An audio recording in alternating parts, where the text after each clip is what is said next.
Starling Homesteader. My name is Taylor and this is where Laura Ingalls meets Morticia Adams. So today we're going to be talking about books. I have read so many good spooky, mystery, autumnal books this year that I want to share with you, and I'm also going to be sharing my to-be-read list as well. So go ahead and grab your cup of coffee, which is what I'm having today, iced coffee, my little Java sock. Go ahead and grab your cup of coffee, tea, or beverage of choice, and let's chat about it. I'm going to be sharing 10 recent reads that I have read. I have my list here, and I'm going to start with my favorite one that I have read. It's in my top 5 favorite books ever, and it's one of the best books I've read this year. And this is The Only One Left by Riley Sager. This book was one of those books that I read in like a day because I could not put it down. It's a mystery. It is between two storylines.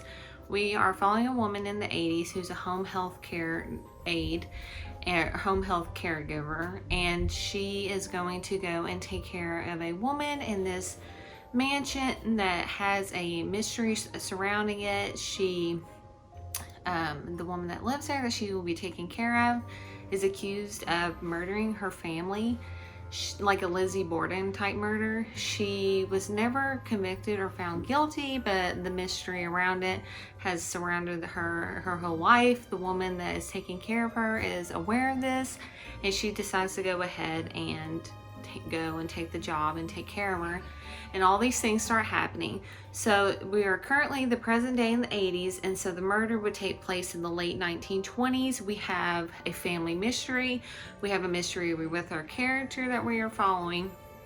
We have to find out, did this woman kill her family? What really happened in this house? I could not put this book down. If you read any of these books on this list, please read this one. It is so good.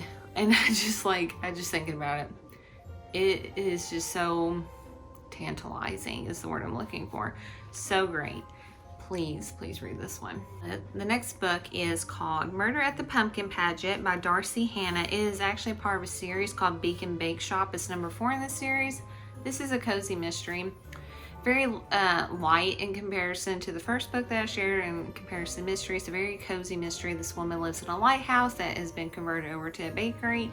They are hosting like a Halloween celebration, and her friend is live streaming this event that is going on, and then somebody ends up being found murdered. We have to follow the mystery to see who did it, who done it. It's a very classic cozy whodunit mystery. It's not my favorite one that I read on the list, but it is really good, and it's something that if you like mysteries and you like murder mysteries, that you would like for this time of the year, because it's very autumnal. So I would recommend this if you need something that's a mystery but lighter in the sense of like the murder part. The third one on my list is called Halloween Party by Agatha Christie. It has also been recently turned into a movie called The Haunting of Venice. They changed the title of the book, and it is inspired by Agatha Christie's novel. I have not watched the movie personally, although I would like to. As far as Agatha Christie books go, I've read several of hers. This isn't my favorite one, but I do like that it's set in the Halloween setting. So this author, she has been invited to a Halloween party, and she attends, and one of the teenagers there is murdered.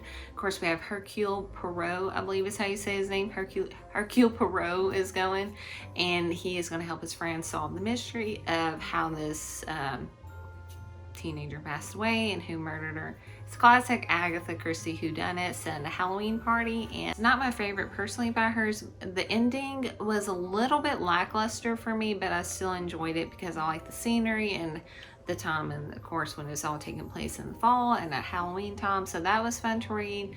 The mystery itself was really good, although if you have read it or if you do read it, please let me know in the comments what you thought of the ending and how it all kind of comes together. It ended in a way that you know that it is satisfying, but yet left me wanting a little bit more. The fourth book is something that I came across on my Kindle and Kindle Unlimited. It's called The Cottage Core Autumn. Indulge in the cozy magic of whimsical autumn wonderland by Karima Amenzani. I'm so sorry, I did not pronounce that correctly. Karima Amenzani, I believe. This was just a very fun light read. It was very descriptive. It put you in the mood and the setting of fall time and autumn. It gives very descriptive details about like how to enjoy autumn, slowing down, things that you can do to enjoy this time of the year. And it's just a very good, feel good, cozy read for an autumn day. Number 5 is Pumpkinheads by Rainbow Rowell. And this is a graphic novel, and I typically don't read a lot of these, but this was so cute and so cozy. My girls actually enjoy reading it too. It's about 2 friends who are about to finish up the season at the pumpkin patch. It's their last night there together, and I believe it's the last night altogether that they will be working there, and so they are going to go on a little adventure on trying to enjoy the pumpkin patch for all that it has, and the celebration of that part of their life and that season coming to an end. Very cozy. Love the illustrations as well, so this is a very fun like sit down and one read kind of book. Next is Wayward by Amelia Hart. This is also up there, one of the best books I've read this year. We have 3 different storylines from women that are connected in some form or another, which you will find out how. We have a woman set during like the Salem time. We have a woman that is present day. And then we have a woman that I believe, if I remember correctly, it was in the 40s era-ish. I want to say it is in the 40s era. I'm almost certain it is. Anyway, they are all interconnected somehow, and it has witches, it has a mystery. It's very powerful, and it has a viewpoint of women and how strong women are when faced with adversity. I do want to give a trigger warning. There are scenes that are a little difficult if you have trouble reading things with assault, things like that. So I do give a trigger warning for that if you would like to look into it a little more before you read this book. It is also really good, and I love the way that this book ended as well.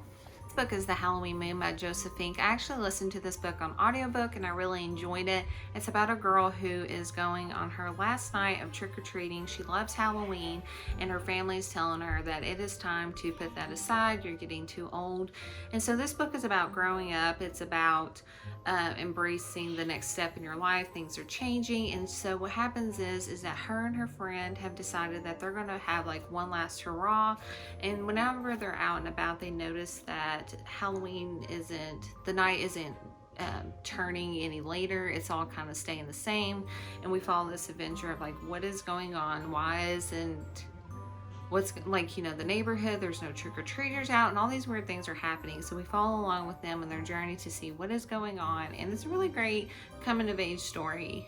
I believe it's YA, but it's really good as well. Next book is also YA, or like junior fiction. I have no problems reading these because you should read whatever you want. It doesn't matter how old we are. Am I right? So this is called The Girl in White by Lindsay Curry. It's about this girl who lives in a New England setting, and her family owns a restaurant up there. And she's having to embrace the culture up there, and that everybody's really into Halloween. It gives you like the Salem vibes, and while she's there, she starts seeing a figure who she has to figure out why she's seeing this. Her friends come along with her, and they're trying to come down to the bottom of what she is seeing. Her next door neighbor is also involved as well in this mystery, and so we find out what ends up happening along the way, and her embracing the culture that is there in New England as well. The last book that I'm going to recommend is called It Found Us by Lindsay Curry. She also wrote this as well. She wrote The Girl in White. And I haven't finished this book. I have about 15% left of the book I'm listening to on audio, but I'm really enjoying it as well. It belongs with our main character. She is like Nancy Drew vibes. She is a young girl who is an investigator, and she sneaks out one night and follows her brother, who's gone out with a group of friends, and they have decided that they're going to go play hide and seek at a cemetery when his best friend Everett goes missing. And we follow along with her, her brother, and her best friend as they try to uncover what happened with Everett. What is this mystery going on in the cemetery? Because weird things are happening. They're starting to see things. Ghosts are involved. And it's a really interesting story. It's very fun to read. YA as well. And I just love these books because they're fun to listen to. They're fun to read. And they're easy to read. And it's just a lighthearted Halloween vibe kind of book. Books that I'm going to be sharing. I have not read these yet. These are my TBR, and these are the ones I plan on reading next.